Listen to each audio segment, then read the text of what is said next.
This is a call for an uprising. Welcome to today's show. I've been covering the DMLAs and some of the other youth organizations that are affiliated with Freemasonry, really affiliated with the occult because that's what Freemasonry is. And I've been doing it because ever since that event that occurred in Florida, I knew that a lot of people out there would be confused about how kids can be on board with this stuff. Even those who had heard of Freemasons and the controlling that, the power that they have, even though they're more bottom of the pyramid, depending on, where they grow inside of Masonry, what right they go down, and then where they go from there. But I wanted to explain it because I wanted people to know that it's very easy for teens to be in on it because they've been recruiting them. Now, Walt Disney is in the DMLA Hall of Fame. Yes, they have a Hall of Fame, believe it or not.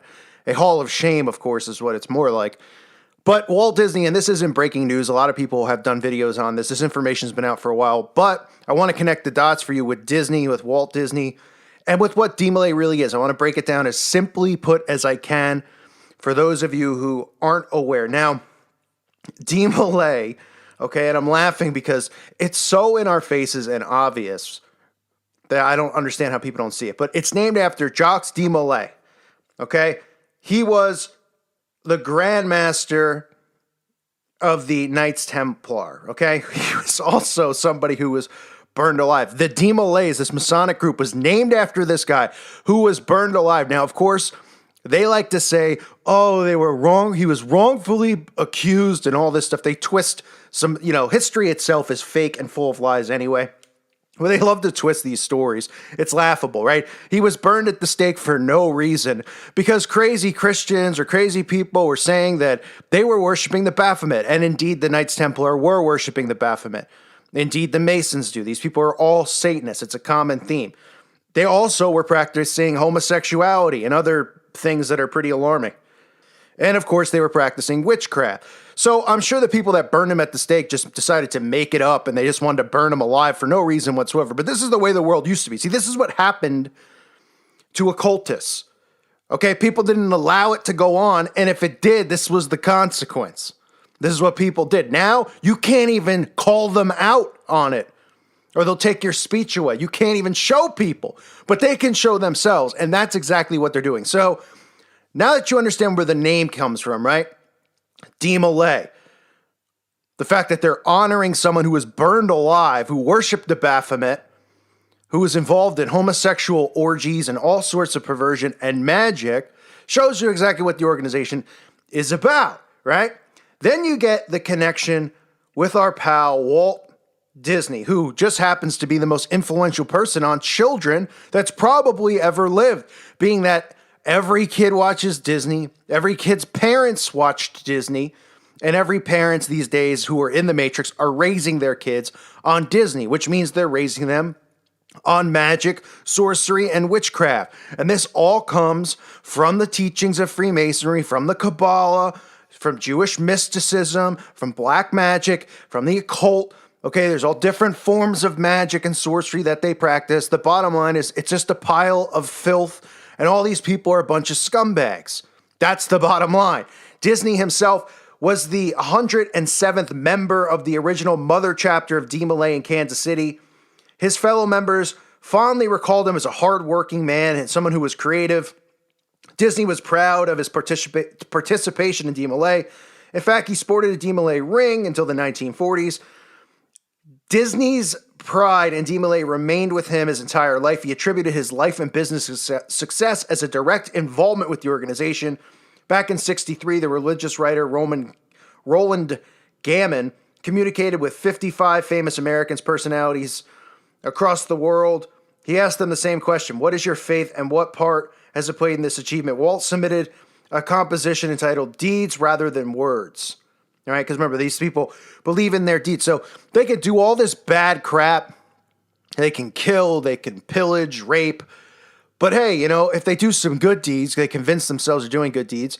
That's what their duality that they believe in is all about. Their good deeds outweigh their bad deeds and all this crap. So Disney, Disney here has access to all these children, to all their brains, not to mention these orders that, you don't think for one second that Justin Timberlake and some of these kids who came through Mickey Mouse Club weren't raised through, Demolay and Job's daughters. Of course they were. They even openly, if you search, you can find that Disney has their own Demolay, kids foundation, own Demolay's kids football team and stuff. There's videos on YouTube. It's just like, it's out in the open, right? So Disney, of course, somebody who has all this influence over kids, Demolay himself, Demolay Hall of Famer, right? And then put one and one together with how, I feel like an idiot saying Demolay Hall of Famer. I mean, give me a break, really? People getting Hall of Fames. Demolay. We got wrestling Hall of Fames for people that fake fight. I mean, what's next? Really? Jeez. They can have a Plumbers Hall of Fame, which I actually would respect more than any of this stuff because plumbers actually do work. But anyway, I'm going off topic. But look here. Look here at some of these other famous Demolays, right? And you'll find something funny. Of course, you'll see guys like Bill Clinton on there. And you'll see a lot of politicians and a lot of astronauts, right? Lots of them. Look at all these astronauts and politicians and actors. Must be a coincidence, right? A lot of these people come through here and become famous, become presidents. I mean, give me a break. And I'll show you a video clip at the end. You'll just roll your eyes at who's, how they speak of Demolay and who is there to present an award for the Demolay. But one other thing I wanted to show you is I was looking up stuff on Demolay ever since this event because I really was trying to dig and find information on these kids, possible different names, aliases. It's really almost impossible for me, at least. I don't have the capability or the database, and I don't know where I would find it, but to get into a database to find out members of certain lodges. I looked up all the lodges down in Florida. I looked up all the Demolays, at least, within a certain mile radius of there, trying to see if these kids had their names in there, their fathers, or, any of the people involved in the sheriff's department. I couldn't find much because they're not going to just announce it. I mean, they're going to be smart enough, I think, at this point, even though they're pretty stupid, to take, if there's a picture of Hogg, doing a Demolay Lord of the Rings nerd ritual, I don't think that, it's going to be up on YouTube or up on, Pinterest or something like that with what they know that we know, right? So they probably take the proper precautions. But anyway, so in researching this, I found this is just disturbing. The Albert Pike Demolay Crystal Ball of 2009. Some kid posted this, and I won't call him a name because I'll get the strike, but somebody posted this, and you can see it's almost like a prom. And all these teens who look like the same age as some teens that we just recently saw involved and are seeing become pro activists and heroes in this country.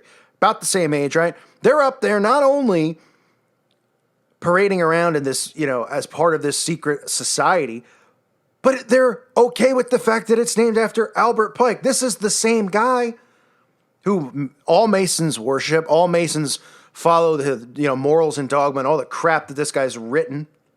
But this is the same guy who openly admits to worshiping Lucifer. I mean, you can read the quotes for yourself. I put them on the screen. So they're at imagine they were like, and listen, I'm trying to use an example. We all know history is tainted or something like that. But just imagine you were 12, you weren't awake, and whatever your take is on the guy, that's not the point of what I'm saying. But just imagine you were like 15, you're going to the prom, and they're like, it's the Adolf Hitler prom 2011. Hey, right? Or like the Mussolini. I mean, just think about how ridiculous to have a prom named after a guy who openly talks about worshiping Lucifer, who openly talks about how the next world war needs to occur, how they need to cause friction between these people, openly talks about destroying Christianity. And these people just have a prom in his name, and they put it up on YouTube. I mean, it's all there for people to see, all right? So these kids, they're recruited, whether it's their parents, whether it's a friend of a friend.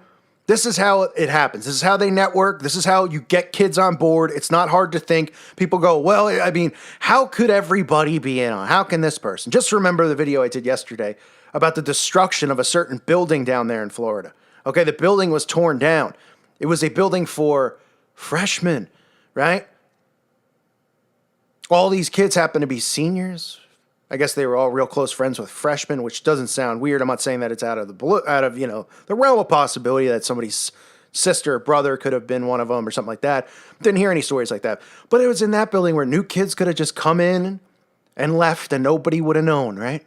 Things that make you go, But anyway, I just wanted to give you some of those things to keep in mind, that there's children out there who are learning about Pike through Dee Malay, through Job's Daughters. You'll see them troll in the comment section. They're pathetic trolls. They think that by coming here and psychologically trying to say stuff to me like, you're a horrible person, I'm going to flag your channel. Like, I give a crap, because I could psychologically destroy these people if they really wanted to. I could care less. I love conflict. I don't care. You can come here and say something about my mother. I don't care. Doesn't matter. I'll troll you right back, and I'll troll you 10 times harder. So the CIA or whoever could send in thousands of trolls. I'm not going to go, oh man, I should shut my channel down. Or, oh man, my feelings are hurt. I love it. Because I know if I ever, I know verbally I could say something back and destroy their minds. So please, no thanks. But if you'd like, I'm okay with it too. So Walt Disney, a Hall of Famer in the Dee Malay, I wanted to point that out just so you guys know how kids are influenced, where it comes from, the connections, all these people of power. What a coincidence, the list of astronauts and everyone else. And take a look at this clip on your way out. And tell me if that face looks familiar. A proud 33rd degree Freemason and former president of the United States, showing his connection and his fondness of Dee Malay. Give me a break. Nancy Blodgett from Mound City, Missouri. The telephone number is Judson 67000, or it's box 191, Radio City Station. Well, we've been talking about the Order of Dee Malay tonight. For those of you who haven't heard the story, I'm sure almost everyone in the whole world has heard about Dee Malay. This is an organization that started with one boy and his 8 friends. An organization that in one man's lifetime started from that one boy to today. It is nearly 3 million young men in all of the free countries of the world. The important thing in any organization, of course, is the spark plug of the organization, the person who has the brilliant idea and follows the star. I'd like to introduce the gentleman who founded Dee Malay and has been its president ever since, my very good friend, Mr. Frank Land.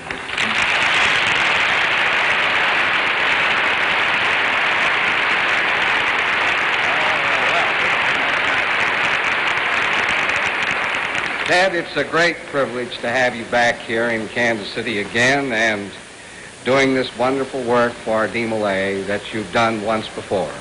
We owe you a tremendous debt of gratitude. And in fact, the entire Dee Malay movement throughout the world tonight is more or less looking in on this telecast that we're now witnessing. Ted, Kansas City has produced some great leaders. We have a lovely city, as you've indicated.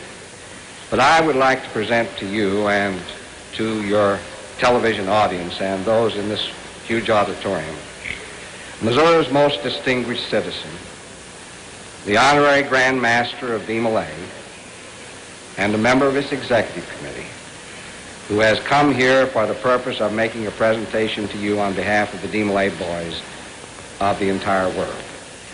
I take great pleasure in presenting to you the former president, President Truman.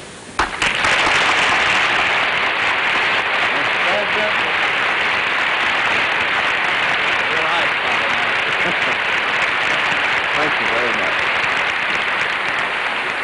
Ted, it's a very great pleasure to me on behalf of Dee Malay to present you with this plaque, which reads like this: Ted Mack, whose interest in American youth is traditional, who is a symbol of the helping hand to young and old, whose kindness and friendly advice is an inspiration to all whose visit to the American home is a longed-for delight, who has helped thousands to attain their cherished dreams. We thank him for his help and wish him and his a long life of good health and happiness. The Order of Dee Malay by Frank Land, founder. Kansas City, Missouri, April the 29th. Well, this is one of the nicest things I've ever received in my life. Frank, I know you know how deeply I appreciate it. And Mr. President, may I say that this is one of the high spots in my whole life. To have you present this to me, I thank you very, very much.